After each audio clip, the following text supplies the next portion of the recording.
Everybody check into the stream if you could. I hit the wrong button, so we're not in the scheduled stream, but we are in one that will work.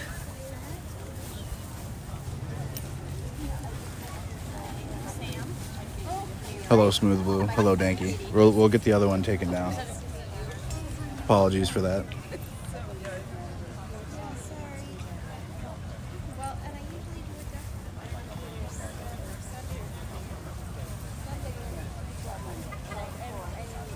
And I goofed it. Go tell everybody in the other chat that we're over here. How's everything look, you guys? Look at the sky, though. Live on the scene in Minneapolis. Community is gathering today for a vigil.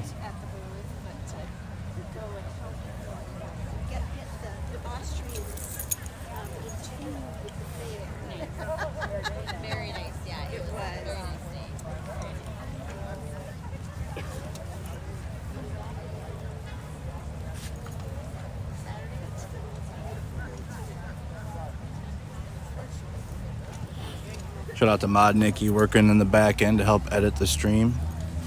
Make sure it can be visible.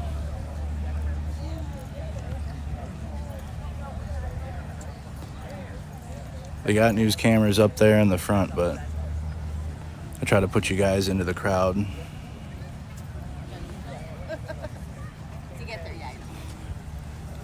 More of an angle, because many people like to watch because they can't be here present.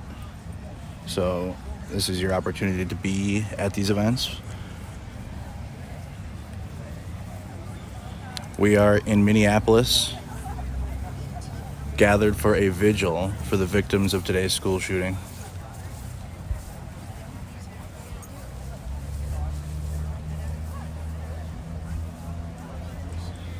Today's Candlelight Vigil, held in Lynnhurst Park, is to honor the victims of the tragic Annunciation Catholic School shooting.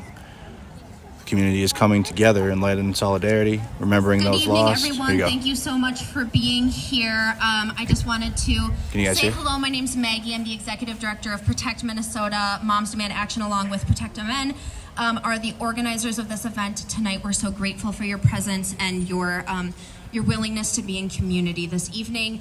A couple of things, just housekeeping things. The Red Cross is here. They have water, they have snacks, they have teddy bears if you need a little snuggle, they have tissues if you need some. So go say hi, get what you need, and thank them for being here.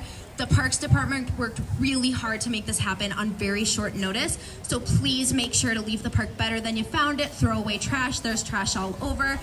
We're going to be getting started in about 10-15 minutes here. With about 20 minutes, we'll have some music, and we'll be ready for y'all to light your candles at that time. So I'll be back up to say a little hello then. In the interim, thank you all so much for being here. Take care of yourselves and get what you need.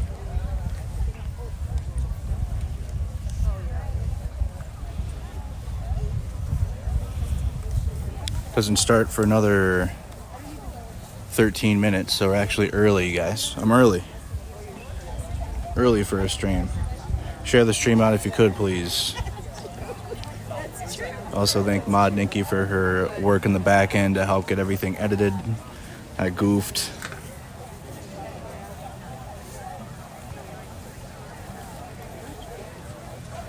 You guys are now in the right place. So we're live out here.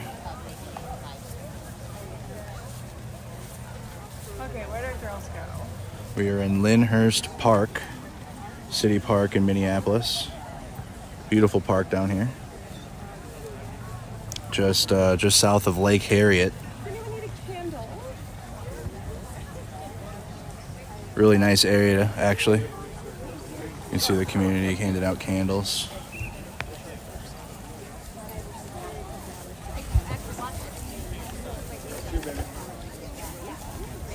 Hey guys, we're gonna kind of stay in the crowd. They got news cameras up in the dugout anyways. Oh, they're real candles too, wow.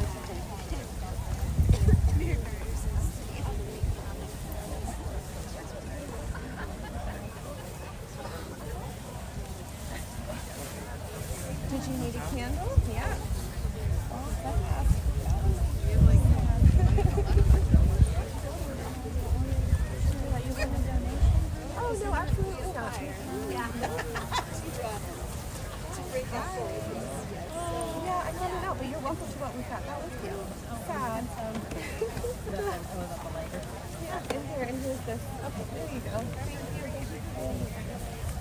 Very nice of her. Handing out a tub of candles to people that didn't bring them. On the flyer, it said if you had any electronic candles you wanted to bring, you can, which will be needed.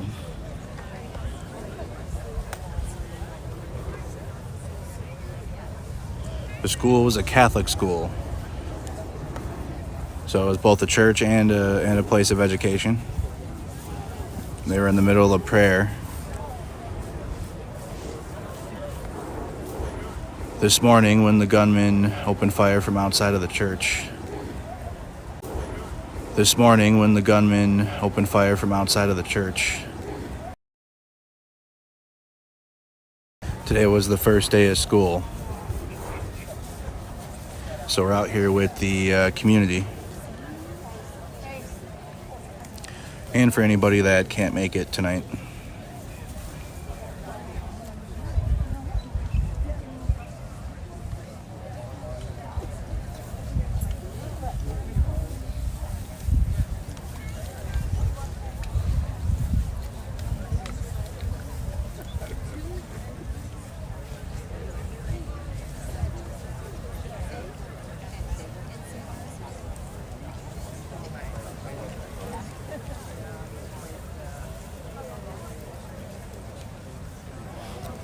Put in the comments where you guys are watching from around the world.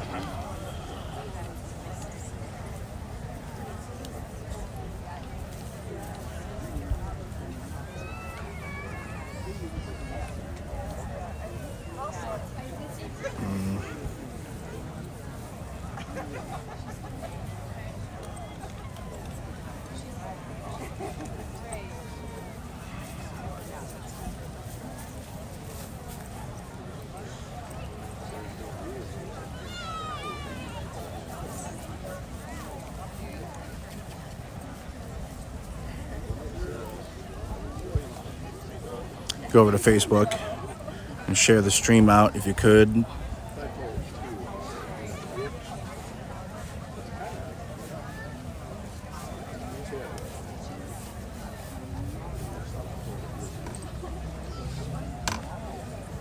We got Florida, Wisconsin, Atlanta. Hello, hello.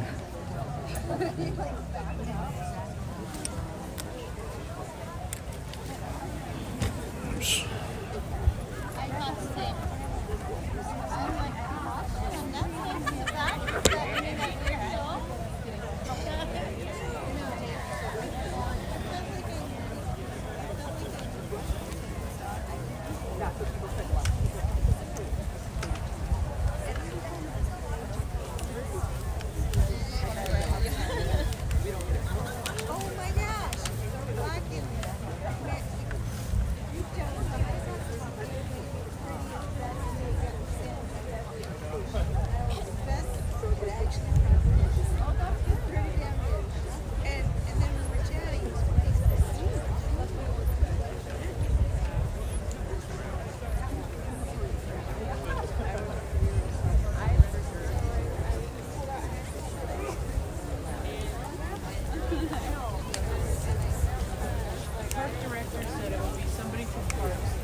Getting everything all situated, showing you guys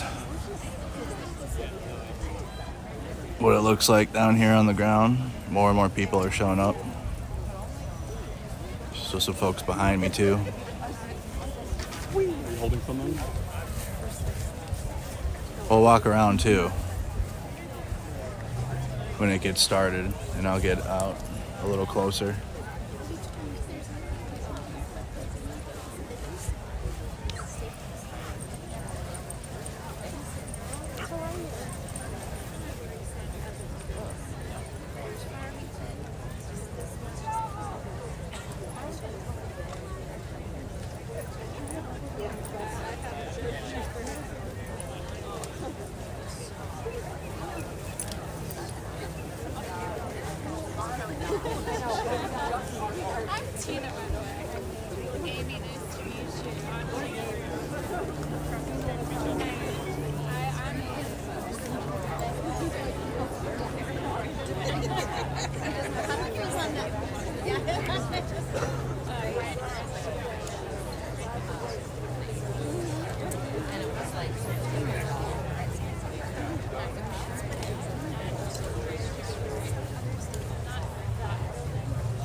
We are on site. Yes, we are. Got the glasses on tonight, too.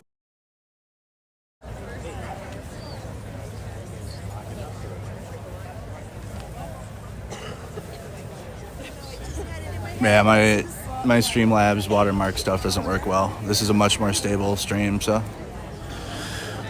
gotta figure out how to get a watermark onto this, but for now, just shout it out best you can.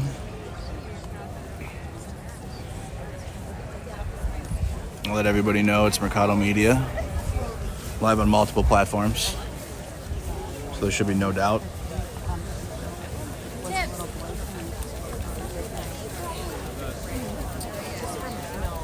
Did you get my Zoom text? Yeah, thank you.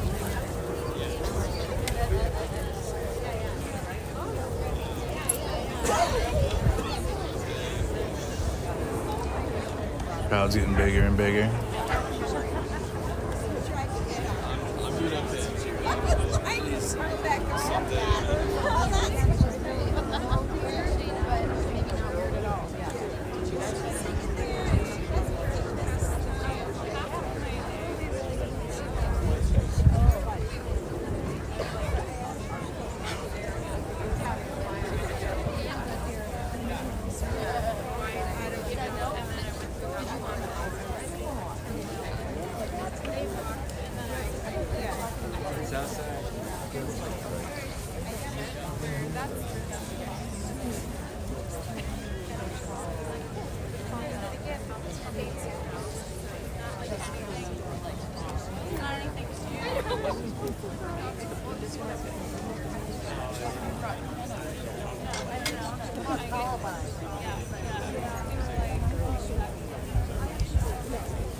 Vigil set to begin in 3 minutes.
folks, thank you so much for being here this evening to gather in grief and community.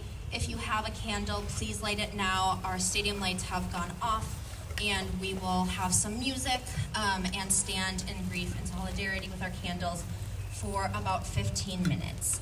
We do, important announcement, kind of a non sequitur, bathrooms are in the brick building behind me or across the street, so please feel free to use those as needed.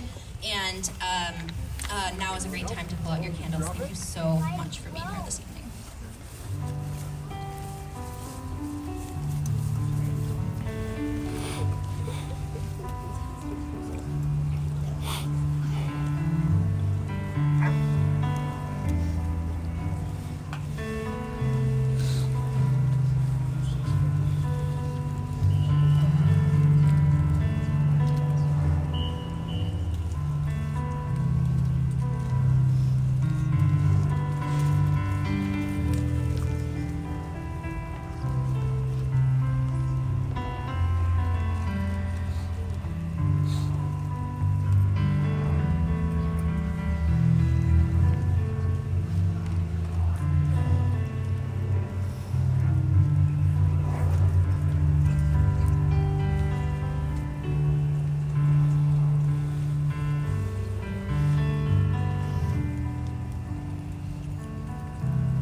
Good evening, everyone.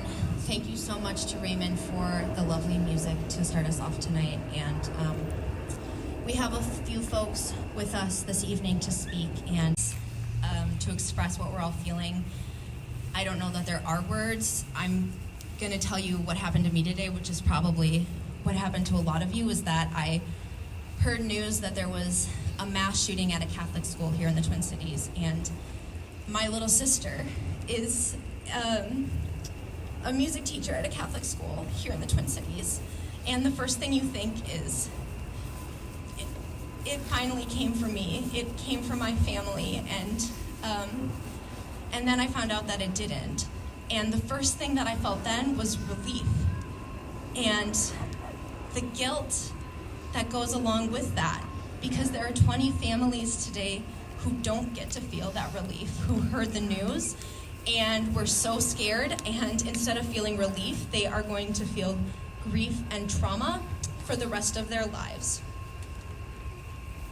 And I'm so sad and I'm so angry, because the truth is that this doesn't have to happen.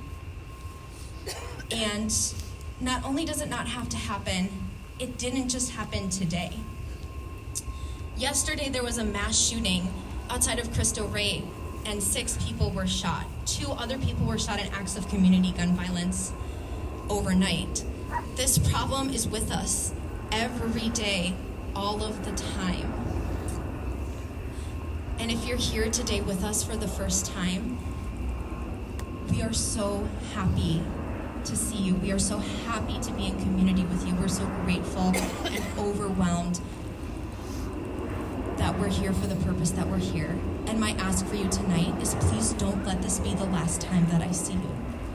Please join us to make sure that this doesn't happen again to any other neighborhood, any other family, any other community ever at all. And with that said, I'm going to go ahead and open it up to our speakers. I'm going to invite KG up to the mic to share his experience with us.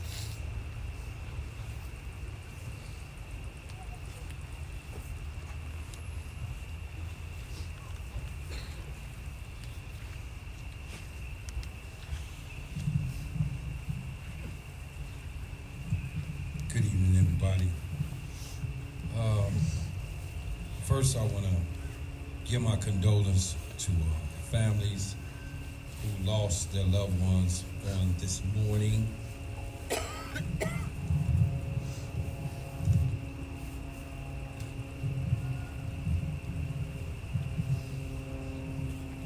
lost their loved ones on this morning at this mass school shooting. You have my sympathy and my empathy. I definitely hate that you have to feel or experience what me and some other families have felt and experienced before you this morning. My condolence also goes out to the families who lost their loved one on yesterday. In another mass shooting. They definitely have my condolence also. And about 2 o'clock this morning, I got a call from one of my close friends that his nephew was shot and killed on 8th in Hennepin, which I just left there doing their vigil for their family. Like the speaker before us just said, enough is enough. Enough is enough. When is it going to be enough?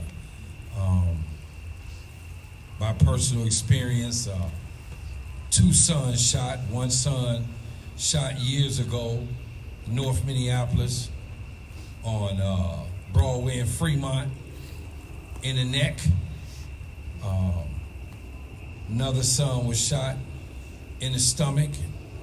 A cousin that was shot and killed over a dice game in North Minneapolis.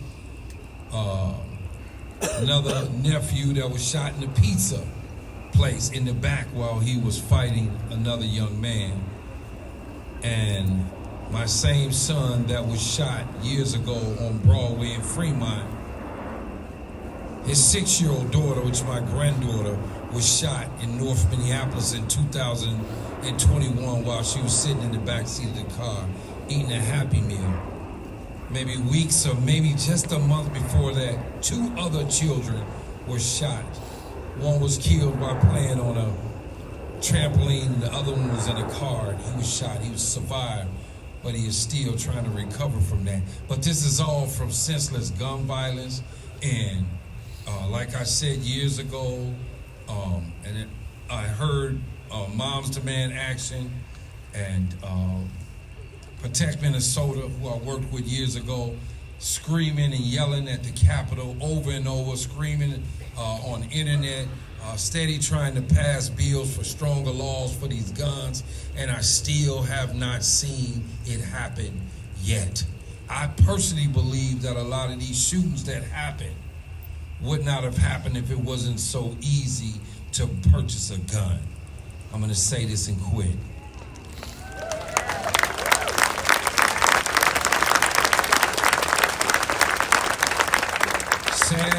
Sadly, I can't speak for over here, but being and working in Minneapolis in the streets as a national peace activist for 22 years, it is unbelievable that you can go in North Minneapolis and be able to go to a corner store, a McDonald's, a liquor store, a convenience store, whatever, a gas station, and purchase a gun just like you are purchasing a pack of cigarettes. That's sad right there. That's sad right there. That's disaster. That's dangerous. That's deadly. And for some, it's almost hopeless because it has been going on for years. And it puts somebody's child in danger or making them become a fatality just like our children did and just like the children who lost their lives here this morning at this school. There should be no way, no how that somebody should be able to get a gun and just put in their mind to go and cause mass destruction, violence, and death. Innocent death in no community. Especially when there's groups and people and activists who have been speaking out against this time and time and time and time and time and time and time and time again. I'm telling you, man, in my close, I never, ever thought that I would get a call that my 6-year-old granddaughter, innocent 6-year-old sweet angel granddaughter, was shot in her head and killed. There was nothing that would have prepared me for that. And I'm quite sure the people who lost their children, innocent children today in school, nothing would have prepared them for nothing like that. So my question to you, what are we going to do to keep this from happening again? What are we going to do to protect our children in our community, protect our seniors in our community?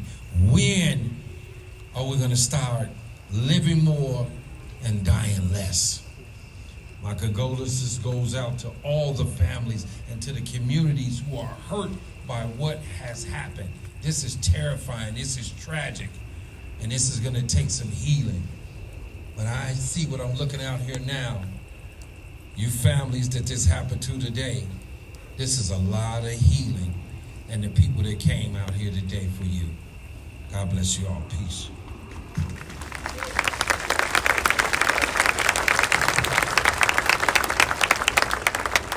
Thank you, KG. Next, I'm going to welcome up the council members from this district, Councilmember Koski and Councilmember Palmisano.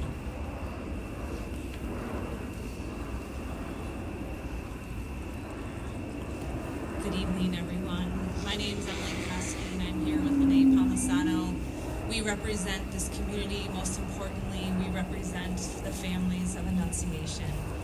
And tonight, we are here as parents. We are here as moms who are beyond heartbroken for the unimaginable that happened this morning at Annunciation. Both of us understand what it feels like to walk your child to school and think this is the place that they're going to be safe. And today, when those students sat in church praying and hoping for the most amazing year ahead, that was wiped away from them. It is going to be beyond difficult for all of us to wake up tomorrow, for those students and for students across the entire state, to think, how am I going to go to school? How are these students next Tuesday, when it's going to be their first day, how are they going to go to school?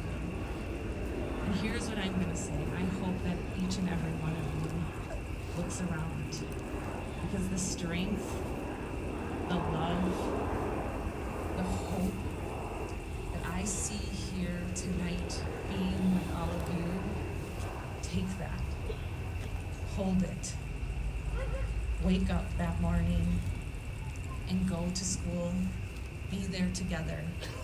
It's amazing to be here with all of you tonight and be here to celebrate and connect with each other about how we can support one another through this. I'll just add that we see every one of you here tonight across these several fields. Thank you. It means so much to the Annunciation community to be that you're here to light a candle, that you're here to be part of this. Emily and I spent the day in part at Annunciation and part at City Hall, and we really want to thank the first responders. We really want to thank the law enforcement. We're in extraordinarily stressful situations, and we want to center this on the kids. You know, KG led us off, and thank you, KG, for your bravery. I know him through other circumstances in my life, but through all of the conversations we've had today, whether with the park superintendent or the county attorney or others, they've all listed their connections to Annunciation School and to families that we hold these families in our hearts. We all do, everybody here on this field, and we hope that that gives you strength.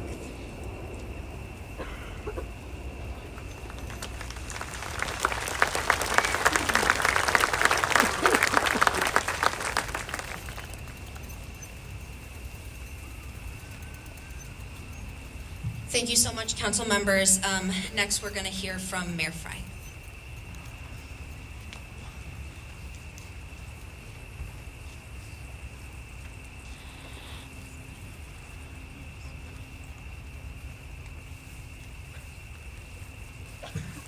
What happened this morning was an unspeakable tragedy that should never happen.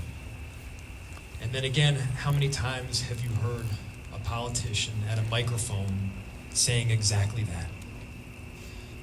It's clear to me, based on the number of people who are in pain right now and who are here with us, that we are a city united in grief. Let us take the next step to be a city united in action.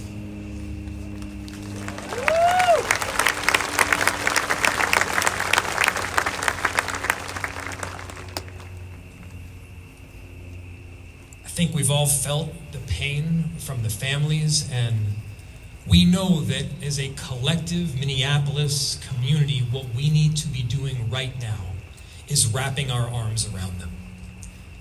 The amount of grief that they are feeling, the pain, this is their worst day of their entire life. And what I feel right now is a city that stands up for one another, that does the right thing by their community, and that recognizes that right now, while thoughts and prayers are great, they are not adequate. These children were literally praying at this moment.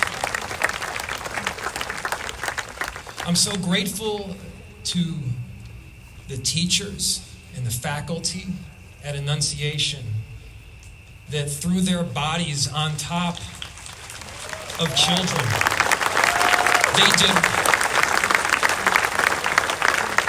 They did the right thing to protect what could have been so many more children dead. I'm grateful for our first responders and our police officers, not just from Minneapolis, but around the state, who ran towards danger when so many of the rest of us could have ran in the opposite direction.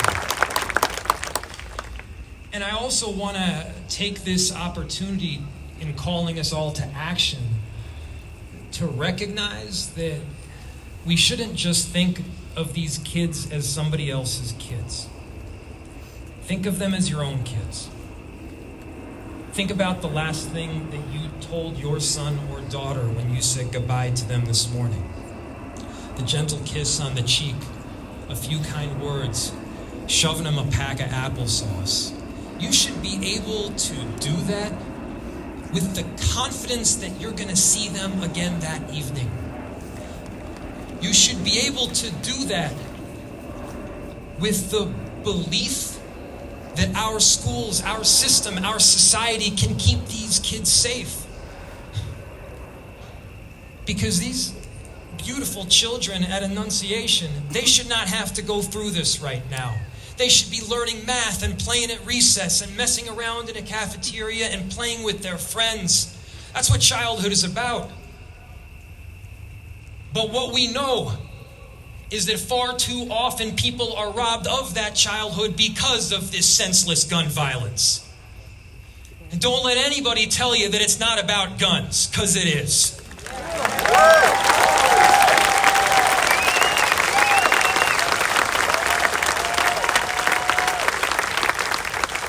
When you have more guns than people in America, you got a problem. When we experience these acts 1 week and the next month the same action takes place again, you got a problem. When we see other countries around the world that experience senseless gun violence, say they're going to do something about it, yet here we are.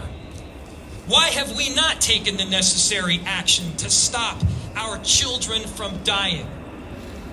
This is not about hating one community, a community that's pushing back or stopping us. This is not about hating anybody. This is about love of our kids, which is the most basic and profound love that you can possibly provide.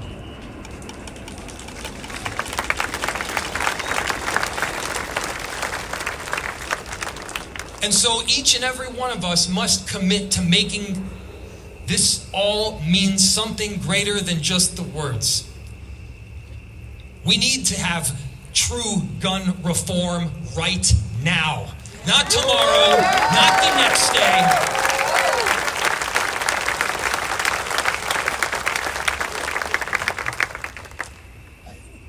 So, from the bottom of my heart again, we're with these families.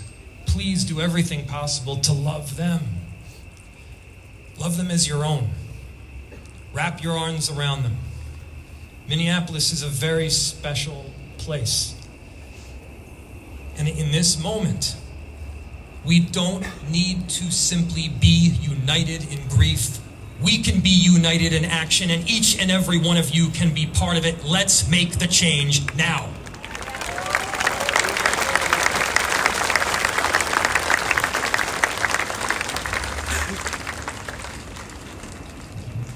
Thank you, Mayor Fry. Our next speaker is Lieutenant Governor Peggy Flanagan.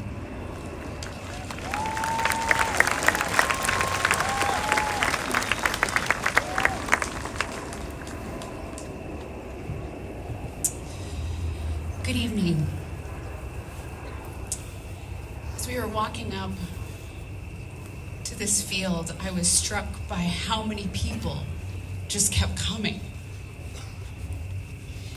And in this moment, we need people to keep coming so that this kind of evil and this kind of violence is untenable in our communities, because there are so many people who have come to say enough. The first responders, the teachers, the fellow students, the older students who covered the bodies of their classmates as the gunfire began, the clergy, the comforters, the incredible health professionals who got right to work to repair these little bodies. We have incredible gratitude for all of the helpers. And to the parents and to the families who lost their little ones today. The state of Minnesota sends our greatest comfort and condolences to you. And we are incredibly sorry for your loss. And our hearts break with you, and you are not alone. You are not alone. And I'm here as the Lieutenant Governor, but more than anything, I am here as Siobhan's mom. I am here as a Catholic and a parishioner at Ascension in North Minneapolis. And as we hear people continue to say, why would God let something like this happen? Why would God let something like this happen? Friends, God weeps. Jesus weeps in this moment. Because we have free will and we have been given all of the tools necessary to stop this violence against our children.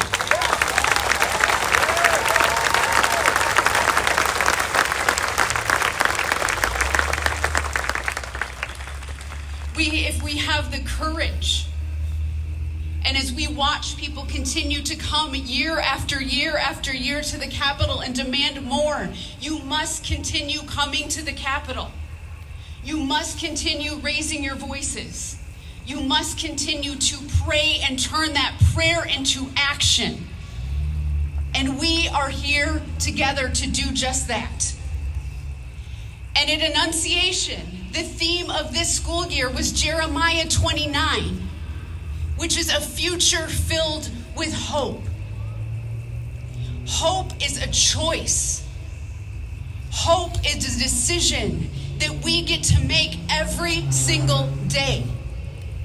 And so I would ask you to make that choice, to hope, to make that choice, to say we see the evidence that is before us in this moment. We see people who say, oh, we can't do that. We see people who say, oh, that's too much. And with our hope, we turn it into action and say, not one more baby. Not one more child, not one more faith community, not one more school, not one more public place where folks should just be able to play and be themselves. Because people just keep coming to say enough. So my words, I echo what Maggie said, that if this is your first time here, welcome to this fight. Welcome to the struggle. Welcome to this march for hope and for our children to say enough is enough. We have been waiting for you. And there is an incredible amount of work for us to do in partnership with one another. So if you have stepped up to answer the call, we welcome you and we will continue to do this work together. Chimigwich, take care of yourselves, take care of your spirits, and know that the antidote in this moment to the evil that we saw this morning and that we saw yesterday and that we continue to see is a radical love that calls for justice, is a radical love that says we need to love our babies and our children more than our guns.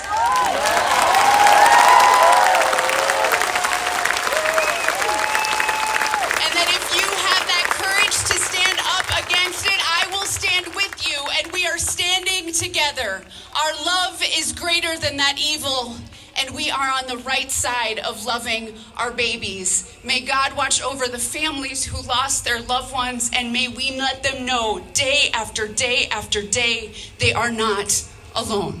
Thank you.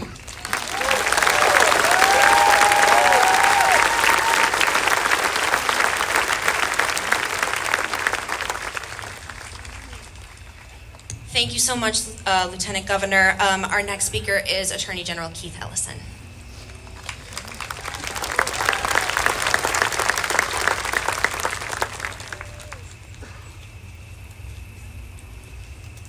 Dearly beloved, it is right and it is just for us to send thoughts and prayers to the victims of this horrible crime. But my thoughts and what I'm thinking about is a national ban on assault rifles. My prayer is a national ban on these assault rifles. And you should know that when we used to ban them assault rifles, we used to keep a lot more people alive than we do now. We need to think and pray about banning these weapons of war. My thoughts are about the lawsuit I filed against Glock. And my prayer is that we make them change that damn gun so that they can't just turn it into a machine gun by putting a $10 doohickey in it. My prayer is that gun retailers that sell guns over the counter will actually check the credentials and the behavior of people they sell guns to, because a lot of them people are buying guns for people who are illegally trying to get them. That's called a straw purchaser, and I'm suing one of them in town right here, right now, and we're gonna make them knock it off. We're gonna make them stop it, because they cannot put these weapons of death on the streets anymore. My thoughts and my prayers, yes, I'm thinking, I'm praying. Thoughts and prayers, baby, you bet. About what we are going to do. I'm praying for a Supreme Court that will not green light guns on the streets of our nation. I'm praying for that. That's what I'm asking God for today. Thoughts and prayers, absolutely. But don't just say, oh, thoughts and prayers, and you ain't really to do anything about it.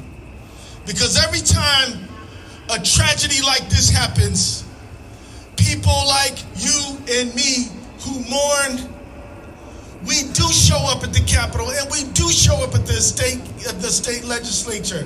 We do fight these things. We do. It's not like we've been missing in action, but somebody comes and they outweight us. They wait us out, friends. After the march, they wait us out. And then they come in and they spread their campaign donations around. And they send them campaign donations to people who can come up with every reason in the world why weapons of death should be on our streets. And I'm telling you, don't no politician come to me talking about thoughts and prayers and you won't vote for a national ban on assault weapons. Do not do it. Don't come talking to me about that, because that's a lie. And I'm going to tell you, I'm not going to be partisan tonight, but I am going to be political. Because the fact that these guns proliferate on our streets and that no nation in the world that's not in an active war has as much gun deaths as our United States. Not Canada, not New Zealand, not England, not France, not Uganda.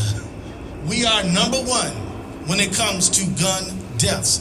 And do you know what the leading cause of death for our babies is? It is guns. It's not roller skating.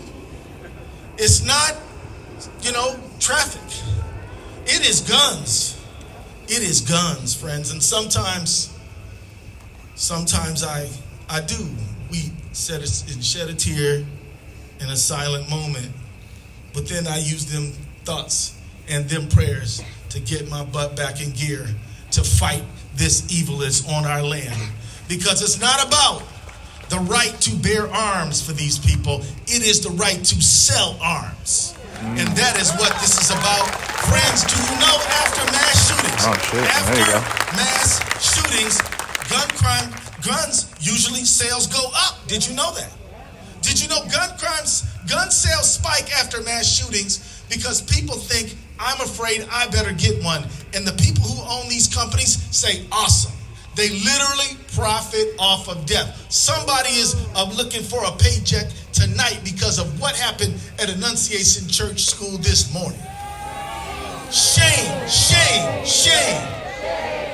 And I'm telling you, we got to stick and we gotta stay, and we gotta outlast these people who are looking for these paychecks after the murder of our children. We gotta be longer than them. We gotta be more persistent than them. And when we do that, we will make peace on this earth.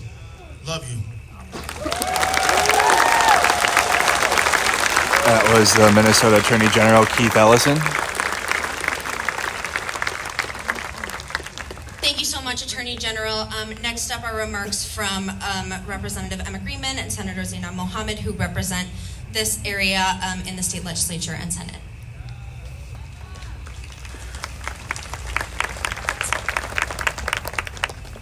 Thank you all for being here tonight. We are shattered and heartbroken, and join communities in the state and around the country who have been here before. We are thinking about the families of those 2 beautiful children, the 17 children, the 14 children, and 3 parishioners who were injured, the Annunciation family, and all of our family, because what you know, if you live in South Minneapolis or Richfield or maybe Edina, you may have bought in your Christmas tree at the Annunciation lot. You may have given blood in Annunciation. You may have had your kids or be a kid who went to Girl Scouts there. They are a center of our community for both their kids who went there, for their families, for the parishioners, but also for everybody across Minneapolis, across the South Metro. And we know that there's many of you here who are crushed and are feeling that tonight it is really hard to think about how we move forward. And I'm there, I'll be honest. It is hard because we know that there are other communities who've had this happen, and yet it happened here again. We know because there are kids who are not going to go back to school tomorrow, and many more who are terrified of a place that should keep them safe. And they join kids who have been in movie theaters and in grocery stores and their families. Everyday people should be safe doing their everyday things. So I just want to, there's so many words, and I'm so grateful for the entire community. I just want to end with something that Principal Matt Du Bois said this morning at the press conference. He quoted a proverb that said, "When you pray, move your feet." So I want to ask you here, wherever you're at today, look to your neighbor, introduce yourself. I know that this is a very Minnesota thing not to do. Maybe shake their hand, maybe give them a hug. Because when you pray, move your feet, but we know we have to move our feet together. And this is a good start, and there's a long way to go, and there are people around the country calling and saying this has to be the last time. So when you pray, move your feet, and remember, we will do this together.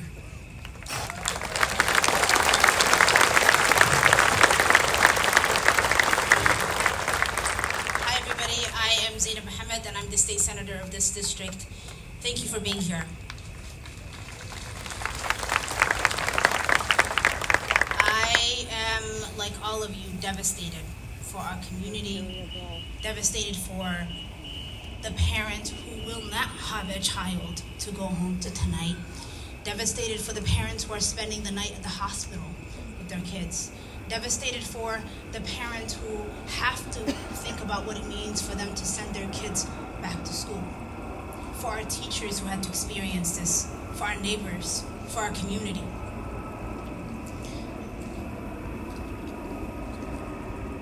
But we're not alone. We're joining hundreds of families that experience this in communities across the country. Over 500 school shootings happen, and that is unacceptable. Unacceptable that our community, that our parents have to send their kids to school hoping that that's not the last time that they're going to see their child. Unacceptable that kids have to hug their parents hoping that that's not the last time they're going to see their parent. No one should have to live like that. When I think about this moment in this community, I'm thinking a lot about how this moment is going to change our community forever, fundamentally. It's certainly changed those kids and their lives forever. And you'll hear a lot from leaders.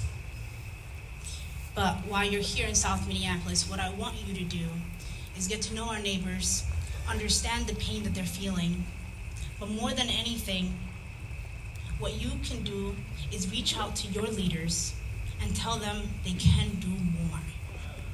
They can do more.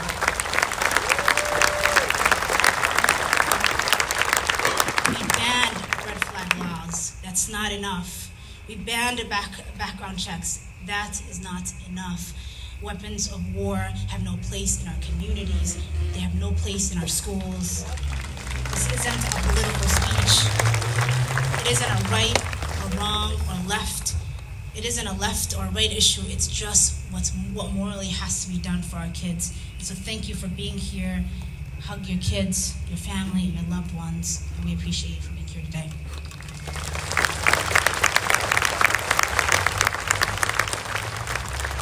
Thank you so much. We have a few more speakers, and then we're going to have some prayer. But before we get there, there's a number of organizations that are here today that I want to make sure that I acknowledge.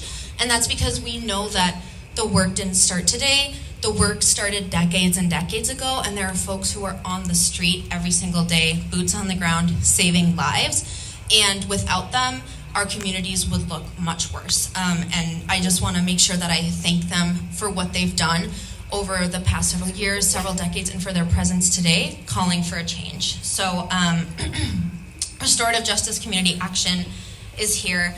Agape is here. Change Starts with Community is here. Save Our Sons is here. Metro Youth Diversion is here. Touch Outreach is here. Restoration Inc. is here. One Sound North is here. Hope Project MN is here. Don't Shoot Guns, Shoot Hoops is here. Mad Dads are here providing security for us tonight. So if you see the folks, thank you so much for being here. If you see the folks in the green t-shirts who are patrolling around the park and around the perimeter, they are here making sure that we are all safe tonight. And they do it every single day on the streets of Minneapolis. So please make sure that you thank them.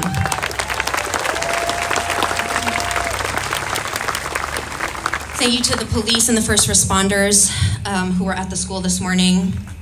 Thank you to the parks who allowed this to happen, the firefighters, and to HCMC who received the victims this morning, and the doctors who worked on them to save their lives.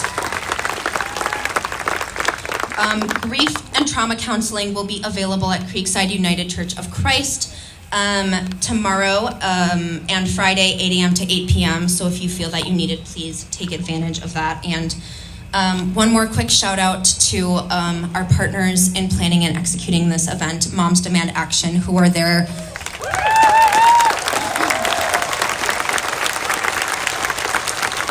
by our side, leading with us every step of the way to make this a state where gun deaths don't happen. So thank you so much to every partner who is on the ground keeping our communities safe. You don't get enough recognition for it, and we're so grateful you're here this evening. And for those I left out because I haven't bumped into you yet, I apologize, and I hope to see you tonight. And with that, I'm going to turn it over to our next speaker, Senator Amy Klobuchar.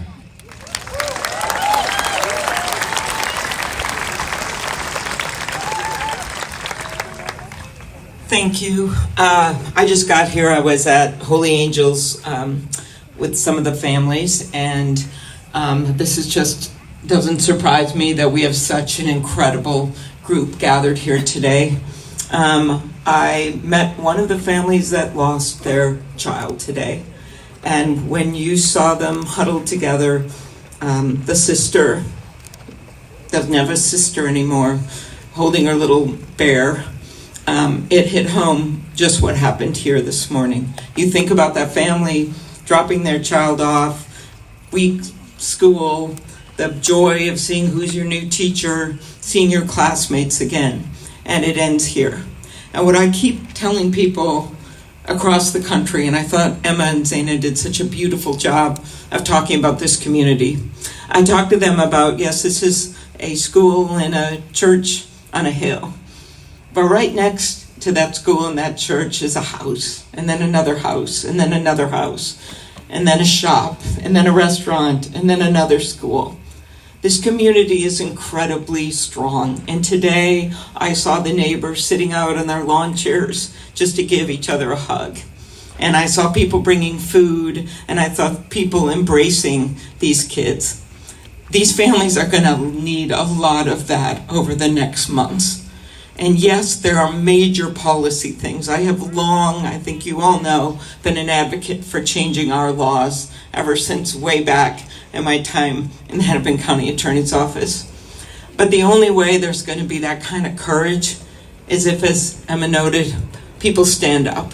Because these vigils, these beautiful vigils like this took place, Emma noted, people stand up. Because these vigils, these beautiful vigils like this took place after Uvalde. And they took place in Buffalo, and they took place in Nashville, and they took place in Florida, and they took place in Connecticut. But every time there's more and more families, there's more and more people. So my prayer tonight is this is the vigil that makes a difference.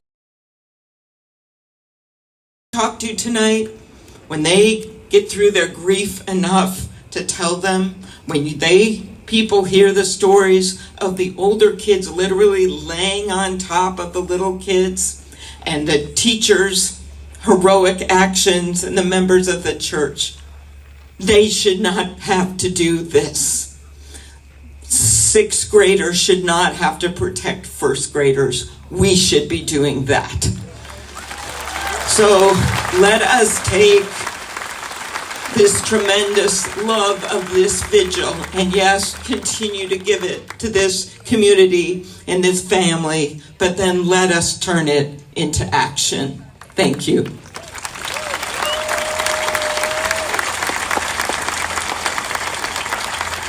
Thanks, folks. A couple more speakers and then prayers. Next up is Congresswoman Andy Craig.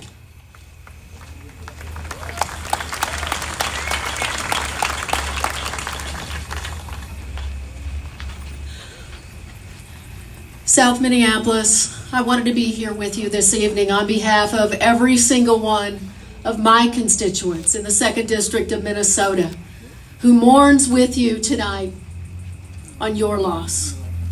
Thank you to the incredible first responders who undoubtedly saved lives today. Thank you to our healthcare professionals at HCMC at Children's who we know save lives today. But before I conclude, I just want to tell you that I come before you as a mother of 4 sons, as a grandmother of 3 little babies. And just as we were getting the word that this had happened today, a first day at school photo of my nearly 4-year-old grandson came up on my phone. Folks, we do not have to live this way in America. We don't have to live this way. The weapons of war that are on our street, we can do something about it. So I ask every single one of you here tonight, this extraordinary gathering of Minnesotans, I ask every single one of you who hear our words that it is up to us as a community to demand more from our lawmakers, to fight, to make sure that these weapons of war are off our street. Folks in this country talk about freedom a lot. I talk about freedom a lot. How about the freedom to take your child to school and not be shot? How about the freedom to go to church or your mosque or your synagogue and not be shot? Folks, if we're going to fight for freedom, let's fight for the freedom from gun safety in our country. Thank you.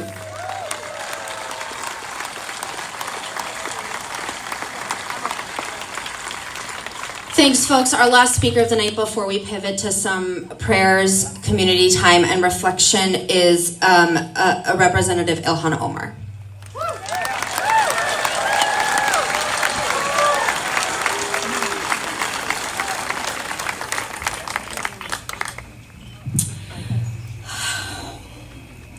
Good evening, everyone. I said that to someone earlier as I was walking in the neighborhood. And he looked at me and he said, "Nothing is good, Congresswoman." And I felt that this morning when I woke up. I saw the news. One of my staffers sent me. And as I do with any gun violence, I forward it to my eldest daughter, who's been particularly active in ending gun violence in our country.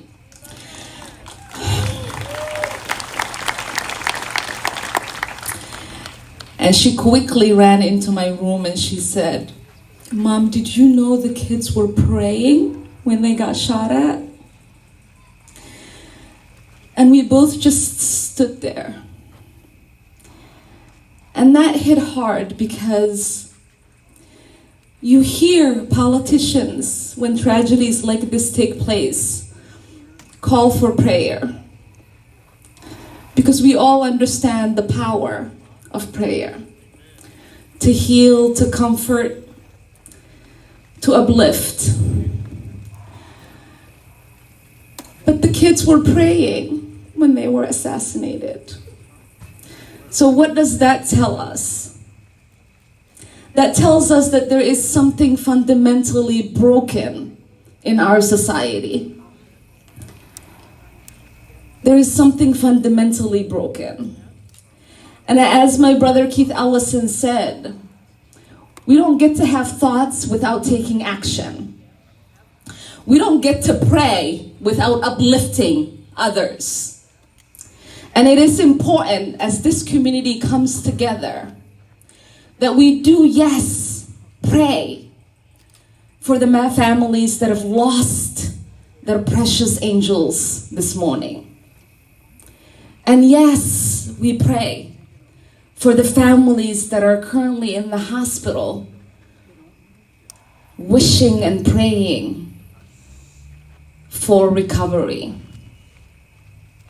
But we also, as the principal said, pray and walk, because that calls us to take action, to end the thing that continuously makes this country unique in being able to mourn the death of their children and carry on as if nothing has happened or as if there is nothing that they can do.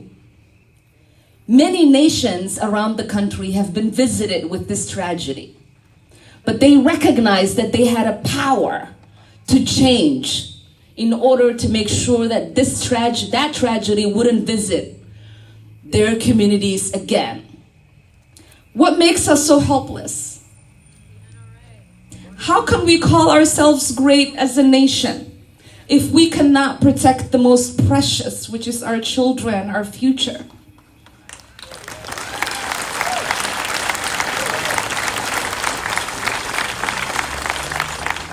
On the anniversary of Columbine, when my daughter led a school walkout, she visited me as a state legislator. And she said, "Mom, you were in high school when Columbine happened. If you guys did something, we wouldn't have to have a walkout nearly 20 years later." Yes. And so it is up to us to make sure this tragedy does not visit any other community in this country ever. And we do that by reminding folks that you can change whatever laws that you want in Minneapolis. You can change whatever the laws that you want in Minnesota. But if we do not change the laws of these United States of America, none of our kids are going to be safe. Because Minnesota is not a country. Minnesota is part of a union. The people who have access to guns around this country are our neighbors. They don't get to have a passport and come in here. They can just drive. So this fallacy that we make ourselves believe that because we live in this great Minnesota, that we are protected, is a fallacy. Because it is going to take national protection for all of our kids in these United States to be protected. And I am committed, so as everyone you heard from, in pushing for that on a national level.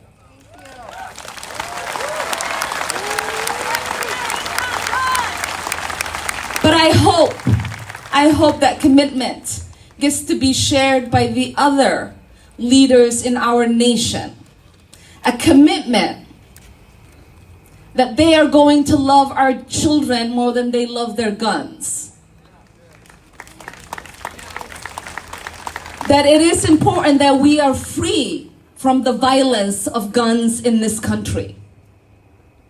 And that we are free to see our children become adults and raise their children, because we owe it to them as the adults who made it from children. So thank you.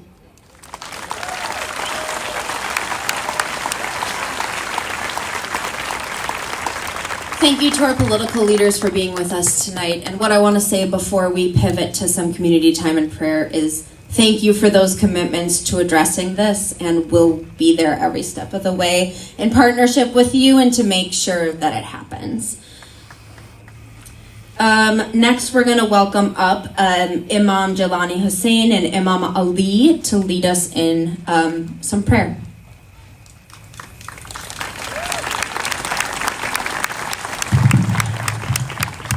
As it was said earlier, first and foremost, I want to greet you all with a greeting of peace. Assalamu alaikum wa rahmatullahi wa barakatuh. May peace and blessings be upon you all today.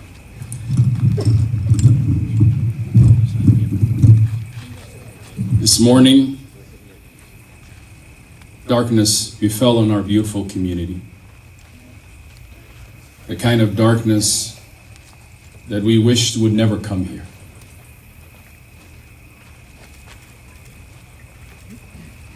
When our houses of worship are attacked, all of our houses of worship are attacked. When our schools are attacked, all of our schools are attacked. And most importantly, when our children are seen as simple as what it was seen this morning, and they are attacked, and they are not safe, and something different has to happen. We are not in loss of words. We are in rage. Has saved mankind. This morning, mankind was shaken. These two beautiful souls that we lost, and the countless others who are in pain tonight, we pray for their speedy recovery.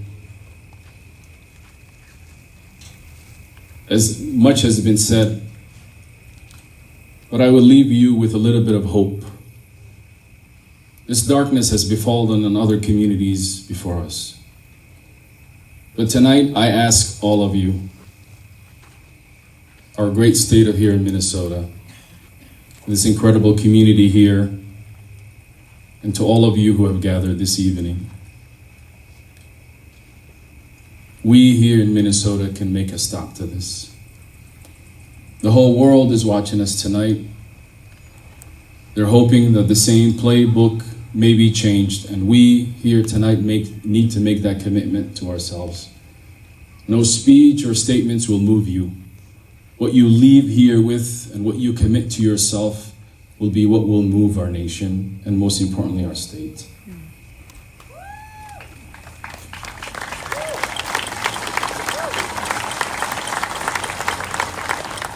When a great tragedy like this comes, the question always is, why?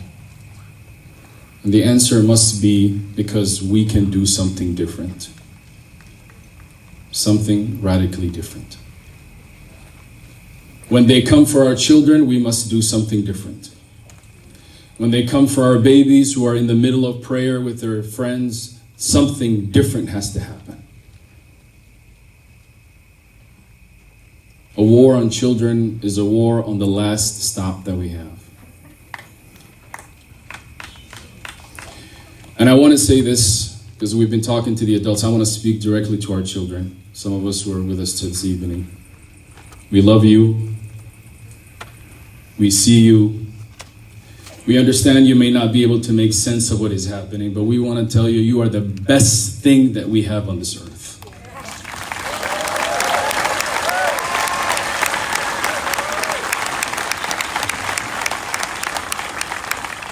Promises have been made before, but we are going to make it a little different. Here in Minnesota, the goodness that we have, we must use that in these moments. And as others have said, we need to make this faith and this faith community, this school, Annunciation Catholic School, and this community feel the warmth of this great state. You know, my father one time was asked, why did you come from Somalia to this cold place? And he reminded me by saying something very profound. He said, we found a cold place, but we found people with warm hearts that kept us here. I pray that we find in Minnesota the best. And in this moment, we need it as Minnesotans. Faith communities across this state, we call upon you this upcoming weekend on Friday or Saturday or Sunday service to remind your parishioners the most important thing, which is we are all protectors of each other. When they come for one of us, they come for all of us. And we must move and act in that way. No sanctuary is safe after today. No school is safe until after today. No mosque or church or synagogue is safe after today. We have to make it safe. We have to stand up. And one last thing I want to remind, we are hurting as a nation. We are more polarized than ever before. This is not the moment to speak to the people that know you and love you. Speak to those who don't even recognize you. Let us reach each other in this moment of great pain and remind us of who we are, children of God. If we can reach out to each other, we can prevent the next act of evil, because we would create a bondship of love that every stranger is our friend. That every person on the other political side is our friend. We may disagree on issues, but we protect each other's children.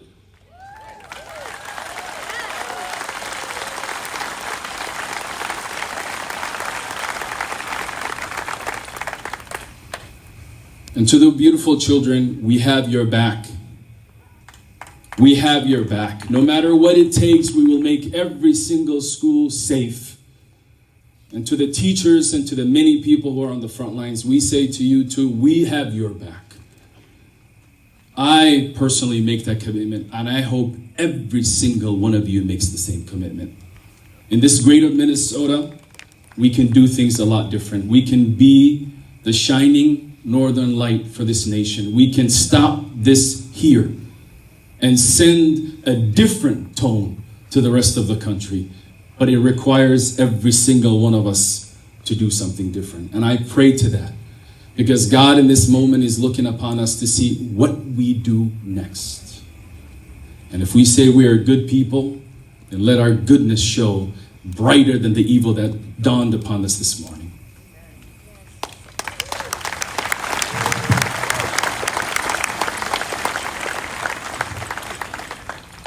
Assalamu alaikum, peace be with you all. In the name of God, the compassionate, the merciful. Today, in this evening, we come together to hold on to faith and hope, especially in this difficult moment. My words are inadequate to describe the pain that this community is experiencing, especially the two parents who have lost their child in this terrible tragedy. My sincere condolences to those families and their loved ones. And I pray for the speedy recovery of those who are wounded in this terrible tragedy. When we come to a gathering like this, yes, it's a tragedy. We all feel pain and the sorrow and sadness. But we have to keep hope. We have to maintain hope. This tragedy is particularly heartbreaking because the victims are children. At the church, the Annunciation Church, where people come, children and families, to seek solace and peace, they don't deserve this. And as I stand here today on behalf of the Muslim community in South Minneapolis, we stand with you in solidarity, and we care about you and we love you.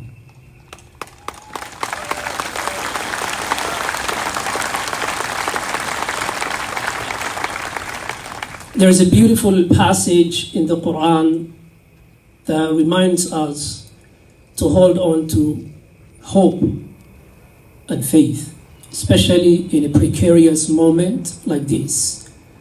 God says, do not lose hope in God's mercy. Today, we are hopeful. We choose faith over fear and hope over despair. This is what faith teaches us. And I pray to God the Almighty that He protects our children, our families, our places of worship, and that He protects every one of us as we come today to remember the two beautiful children that we lost. We have to remember that we have a common responsibility to protect the rest of our children, regardless of who they are. A tragedy like this will not divide us, it will unite us. Thank you very much, and may God bless you all. Assalamu alaikum.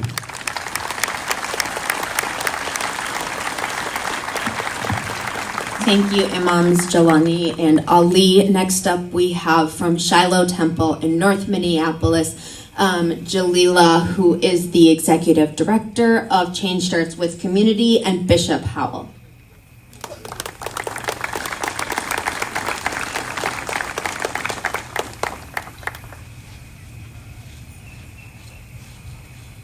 And I'm so sorry, I forgot to mention that Jalila is going to be joined standing with her on stage in solidarity with Cortez Rice, who is the father of Jamari Rice, who was shot and killed in Richfield in 2022. At school. At school. At school. At school. At school as well. Jeremiah 29:11 says, "For I know the plans I have for you, declares the Lord. Plans to prosper you and not to harm you.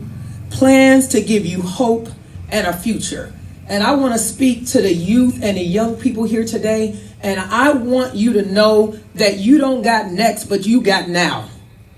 And we are looking out for you, and we see you, and you have a future and a hope.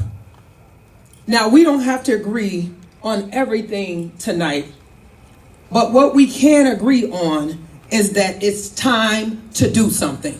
Yes. Time to do something. That's my main message here tonight. It is time to do something. But we also know that if we're going to solve the problem of gun violence, then we've got to look at the root causes as well. And that means making it easier to pass common sense gun laws and for young people to get access to mental health treatment that they need. We should have gun violence prediction, prevention, and policies to prevent the number one public health that is killing children and our youth, which is gun violence. It is time to do something. It's time to do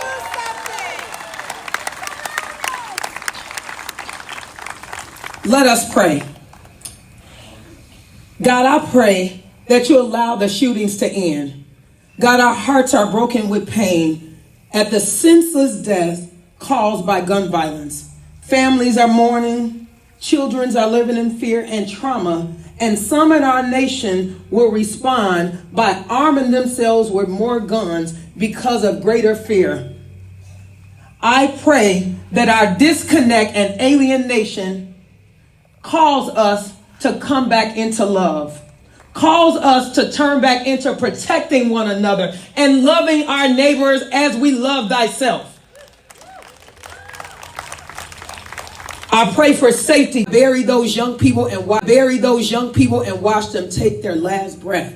You haven't heard screams like the parents who have to bury their children unexpectedly. Our homes again. I pray that love begin to flood our churches again. I pray that love begin to flood our schools again. And I pray that love begins to flood our neighbors again.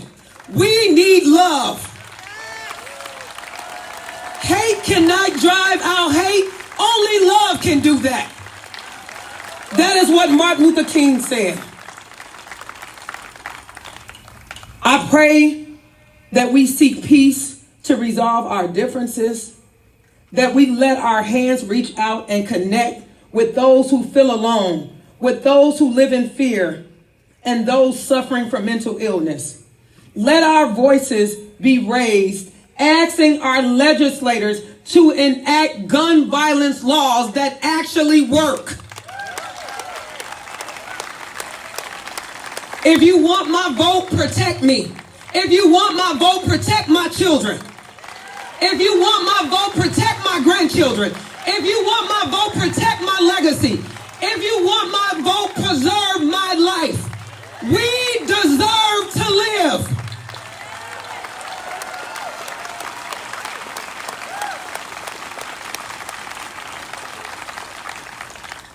And I pray for those that are the most vulnerable in our society. I thought about those kids praying. I'm a pastor at Shiloh Temple. With our nonprofits, we see and serve over 8,000 people on a monthly basis. That's a lot of people. A lot of them should be able to walk down the street in peace. We should be protected. I heard the clergy of the Annunciation School say today, it's time to move our feet. Now, I'm from the Black church, and we do a call and response. So I want everybody to take a step forward. Right now, where you are, I want you to take a step forward. They said it's time for us to move our feet. I want you to look at the person next to you and tell them this. It's time to do something. Thank you.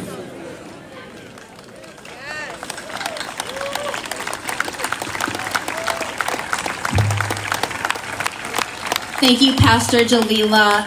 Next up, we're going to have a prayer from Rabbi Ariel Lakach Rosenberg. And after that, we're going to have one more prayer and a closing prayer from Moms Demand Action.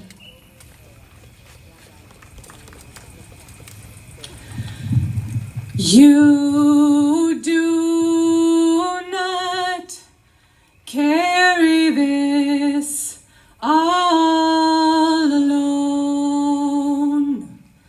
No, you do not carry this all alone. This is way too big for you to carry this on your own. So you do not carry this all alone. This is way too big for you to carry this all alone. So you do not carry this all alone. And with love to our beautiful piano player, I want us to hear each other, because it's about us talking to each other. We are so many people here, and we do not carry this all alone. This is way too big for you to carry this on your own. So you do not carry this all alone. to our children, you do do not carry this all alone. To our parents, you do not carry this alone. To our parents, you do not carry this alone. To our teachers and our staff and our medical providers, you do not carry this alone. And to our legislators who must be so tired, you do not carry this alone. We are in this together, and part of our work in this moment as neighbors is to behave us now, right here where we live. Be with us in our shaking, in our grief. Be with us in our resolute belief in the sanctity of houses of prayer and practice, in the preciousness of our houses of learning, in the power and beauty of every child. Be with us in our prayer. Comfort those families that are grieving tonight. Heal those whose bodies and spirits were wounded in the horrible violence heaped on Annunciation School. Protect our students, protect our teachers, protect our communities of prayer and service. Remind us how to keep building our world in justice and love. Standing here, I see the synagogue that I work at, and I see the elementary school where my daughter is going to be a first grader, and God willing, where my second daughter will be a kindergartner next year, and where my baby is going to be a kindergartner in 3 years. I am standing in my neighborhood, and I use the name of God in Hebrew, Shekhinah, which is the name of God that describes the presence that comforts the sick, that heals the wounded, that cries with us when we're crying and rejoices when we rejoice. And here's the secret in this word, Shekhinah, in this intimate friend of ours, God, is the name for neighborhood is Shchuna. It's the same word, that our neighborhoods are the site of the divine. The way we treat each other and recognize each other, the way we practice not being afraid of each other and checking in and seeing, what do you need? What can I give you? How can I ask for what I need? How do we lift each other up? That's our work now. We're shaking. We are grieving. And we were hurting even before today. So our work now, my friends, my neighbors, is to be in the project of building this neighborhood way beyond this corner of South Minneapolis. So I want us to sing one more time, and let's see if we can hear it and believe it. You do not carry this all alone. No, you do not carry this all alone. This is way too big for you to carry this on your own. So you do not carry this all alone.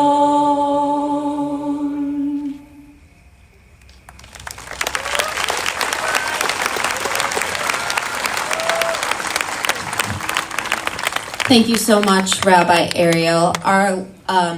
Our last speaker before we wrap up with a closing prayer for this evening is a representative from the Catholic community who was so deeply impacted today, and someone I've known my whole life because he is the priest at my home parish of St. Joan of Arc, Father Jim Cassidy.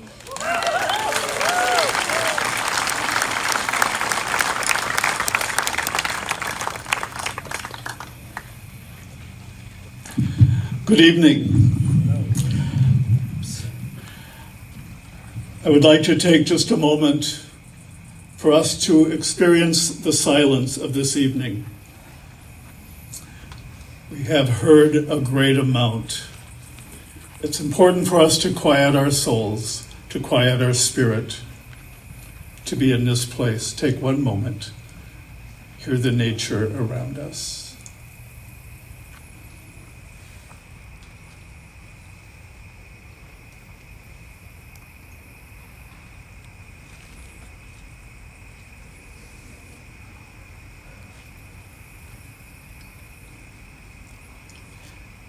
As my friend and colleague, Rabbi Ariel, has reminded us that this, as my friend and colleague, Rabbi Ariel, has reminded us that this burden is too much for any one of us to carry. This is a burden, this is a challenge, an opportunity for all of us to come together. And we have heard the call tonight to come together. A single day today. Breakfast with a friend, welcoming this new day and the warmth, the sun, the beauty of this day, not knowing indeed the tragedy that was unfolding just blocks from where I was sitting. Where were you this morning? What was going through your mind? What began to happen inside of your heart and your soul when you began to hear the news? And now tonight we gather in this park, quite likely not a single one of us ever expecting to stand here tonight, holding a candle and seeing this many people in one place. None of us would have expected to be here tonight. But it is good that we are here tonight and together.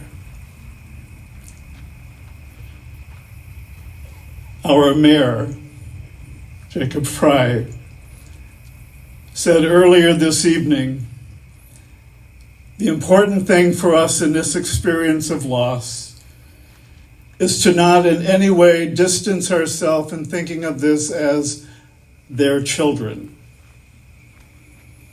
In the same way that we frequently do, had this happened in Cleveland or Denver or Omaha or wherever, it's their children there.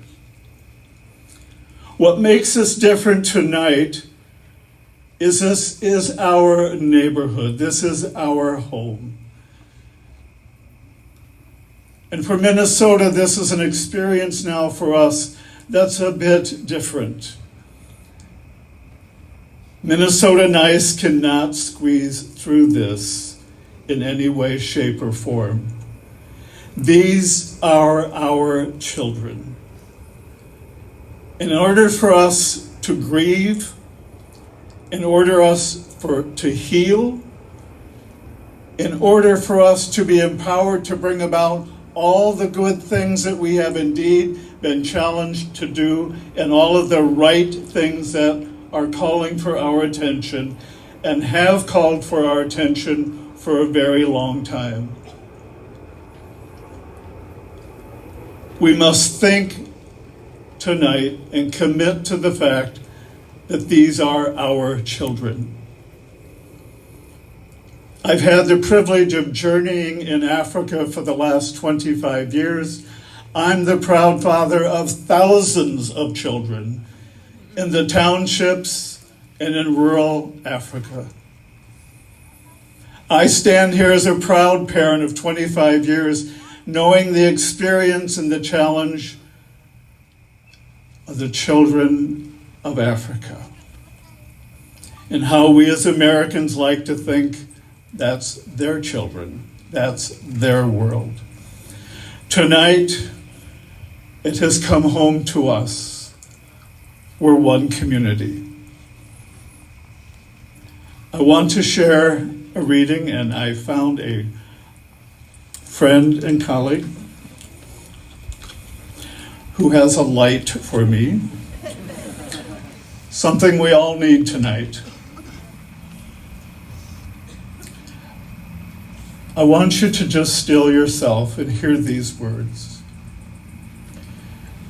I encourage us to know before we can move to action, and we need to move to action now, we need to be able to own this pain. We need to be able to own this community as our community. Action is important. It's critical. We also need to be able to center ourselves and indeed commit to the power of love. As this day closes, in all of its loss, its brokenness, I share these words of hope. Please think about this in regards to your life. That moment when it hits you that your life won't last forever, and you think about the people that you love deeply, and thinking about it aches. And you don't know if it's because sometimes you love people so much that it hurts, or because you wonder if you missed opportunities to love them, or could have loved them better. And you are reminded once again that there is nothing more important than love. The greatest single need and desire of humankind is love. To love is the greatest power and the freedom that we possess. Every thought, word, and action motivated by love changes the world. Love is the highest expression of what it means to be human. The chief characteristic of true enlightenment is love. The best I know to say is don't leave love undone. There may be things that you don't accomplish, attain, or achieve in this world, but don't let shrinking back from love be one of them. If you're fortunate, you discover that love is the only thing that really matters. Love heals everything, and love is all there is. On your way out of this world, you'll look back and see it was always about that. It was always about love. The rabbi had us all singing. I would not do such an injustice to you to sing to you tonight. However, I do want us to be interactive. I want us to share in the litany of remembrance.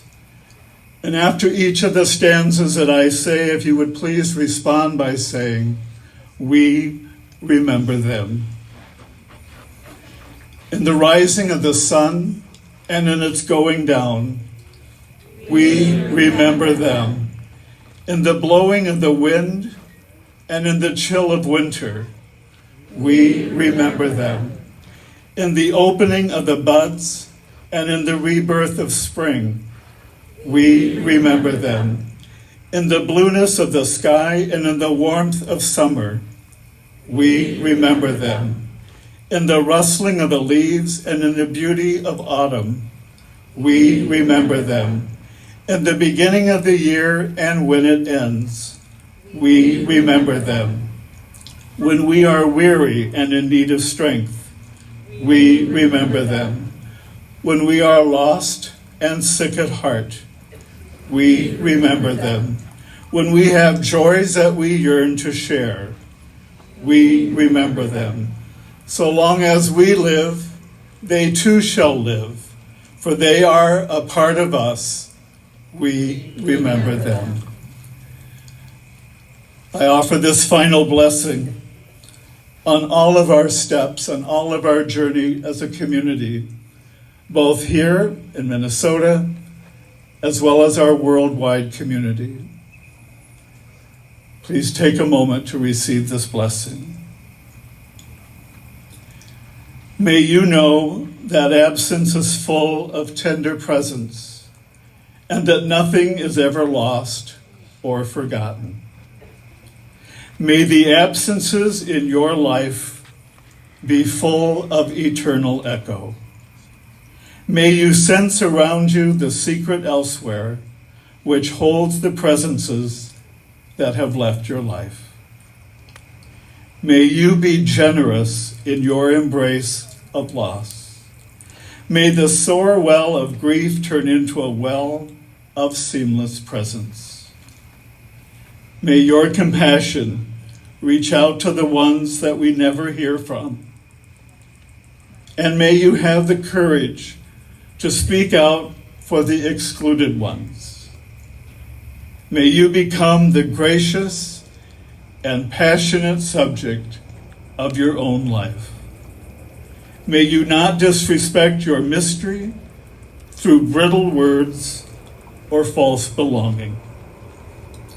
May you be embraced by God, in whom dawn and twilight are one. And may your belonging inhabit its deepest dreams within the shelter of the great belonging. May God bless our children. May God bless our neighborhood, our city, and the world community that we are all called to be a part of and to bring justice and peace. And I ask that blessing in the name of the Creator, the Redeemer, and the one that sanctifies us in love. Amen. Amen. Get some rest. Get some rest.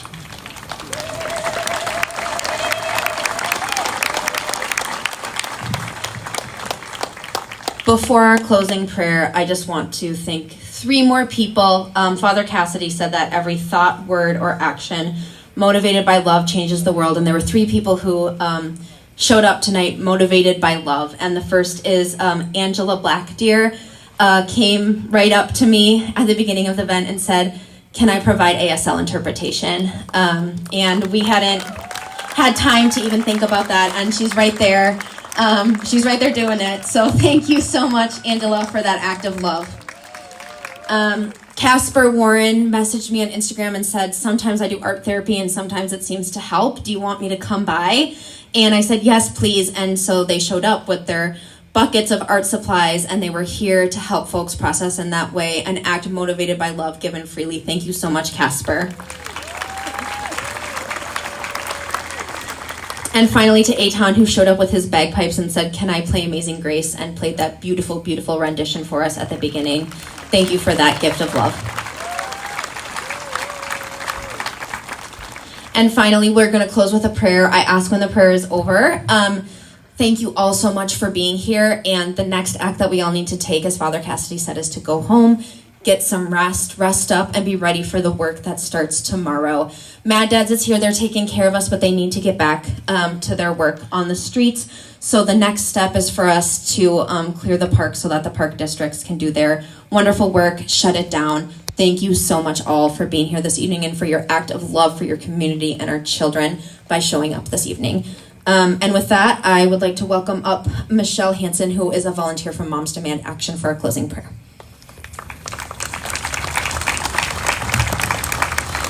Neighbors, let us pray. O most loving God, we raise our prayers in sorrow and pain. We pray for families torn by the violence to our schools, homes, and communities across our nation. As violence continues, leaving in its wake too many broken hearts and spirits by indescribable suffering, we ask for your love, peace, and compassion to touch our hearts. We pray for our elected officials. We ask for your wisdom for our leaders to find bipartisan, comprehensive approaches to gun violence prevention that focus on homicide, suicides, and unintentional shootings. We pray for ourselves. We ask for your courage to be signs of your love in the world by speaking and acting for peace, nonviolence, and justice. We turn to you, the God of mercy and peace, the God who wipes away every tear, to give us the strength to be instruments and forces of change, to be the messengers of unity and reconciliation. Amen.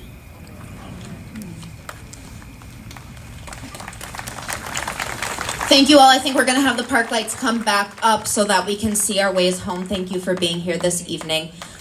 May God bless all of you and the work ahead. All right, everybody.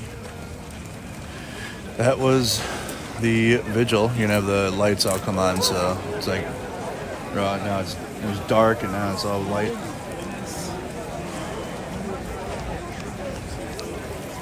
Yeah, a lot of people. This whole park was full.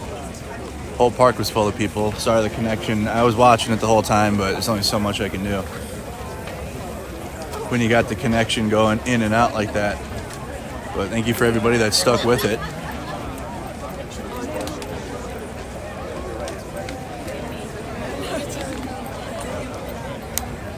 Appreciate everybody for sticking with it.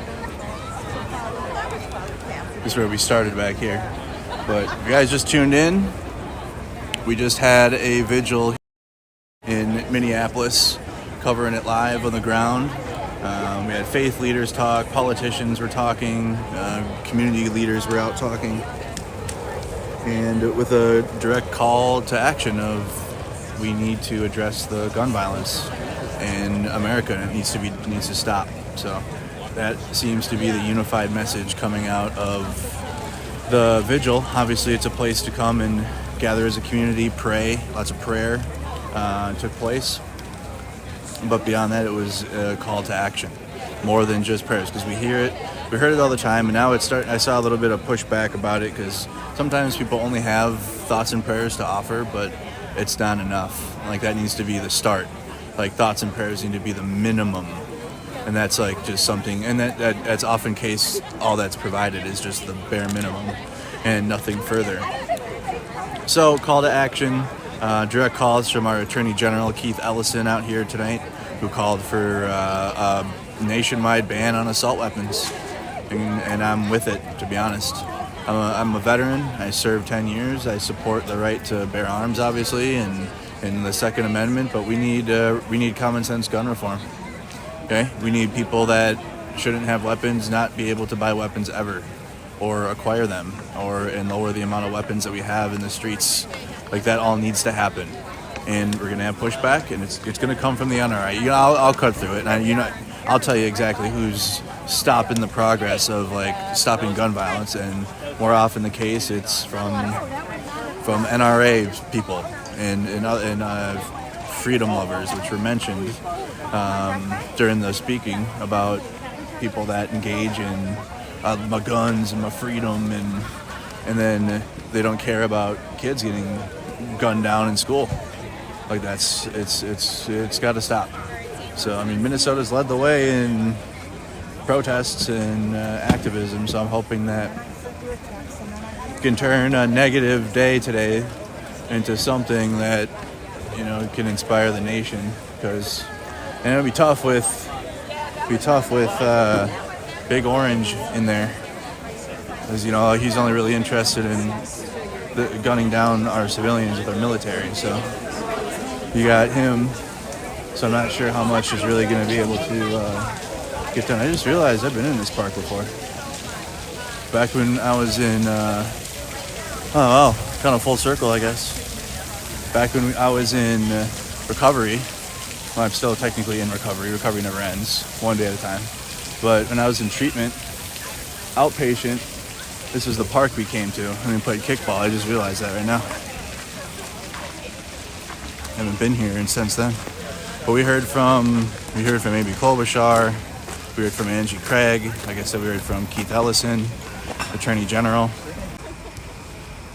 Just squared away here. Let me see. All right, before I sign out. Come back. Yeah, it's tough. Come back.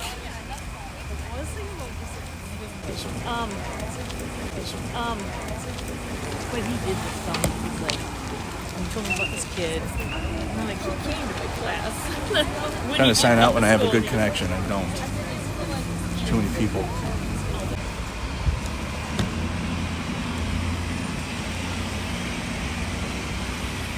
All right, we're good there? Okay. All right. I think the connection came back now. All right. So, guys, that's it for me. I'm going to be heading home. I'll go like this. I'll be heading home. It's all said and done. Vigil's going away. They got to clear the park out and whatnots. So we'll stay with the story. If it comes up during the daytime tomorrow, be live at noon, covering the more details that come out, if any, and more breaking news, guys, on the ground here. Live from Minneapolis, Minnesota. Thank you to everybody for supporting Mercado Media, and that way I can continue to provide live coverage of events. So I appreciate all that. I know we got our community here in Minnesota pretty emotionally connected to it always, and with my streams, got a lot of emotional connection, but I do appreciate you guys just supporting the coverage. So